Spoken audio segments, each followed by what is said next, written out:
When I sense anxiety, I would generally will become really aware of my body and all of the parts of my body. So I'll start from the top of my head and work my way down to my feet, or vice versa. It doesn't matter. And then I'll become aware of where I am. I'll become aware of my breath. So my breath will ground me. I'll feel the contact of the floor and my feet. I'll become aware of where the anxiety is or isn't as well. It's important to realize that anxiety as an emotion generally sits somewhere.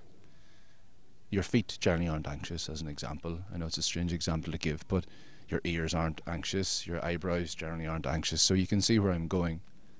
So I become aware of where the emotion is. Of course I'm aware of the story. The story's always there. It's your head. And if there's a thought that has been there, then generally you'll start adding fuel to the thought, or you'll start thinking about why the anxiety is there. I generally choose not to go down that path as much anymore. It still happens, but now I catch myself. In the moment, I go for where it is, what it feels like, what is it doing to my body, so I'll feel how it is in that moment. I used to say horrible things to myself, so I now try and catch the things that I would say. Horrible things like, go away, shut up, things that I wouldn't say to my best friend. So I've taken a more compassionate route now, which is, it's okay. Or I might ask, why is this here? Or where is this? Or what is this? Or what is this? So you can play around with your words, and I try and do that with a little bit of curiosity. Curiosity brings a little bit of joy. More recently I've tried humour. This for me isn't working so much at the moment, but you can play around with it. It doesn't have to be serious.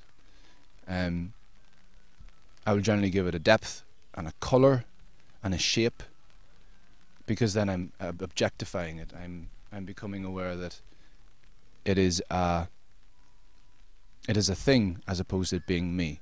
So it's an object rather than a subject.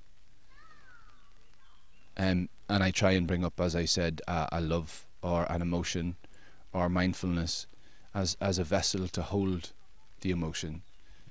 I think it works most of the time. If I'm tired, if I'm really, really, really upset at the time, I may not sit, I may walk. In fact, when it's highly charged and it has maybe an element of irritation or anger to it, I find walking as an exercise much better, because then it allows me to really feel the contact on the floor.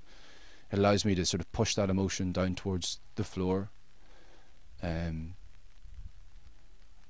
other times I may go and just ask someone to sit with me, and that can be really powerful as well. There's definitely a lot of power in someone else holding you as well as you holding yourself.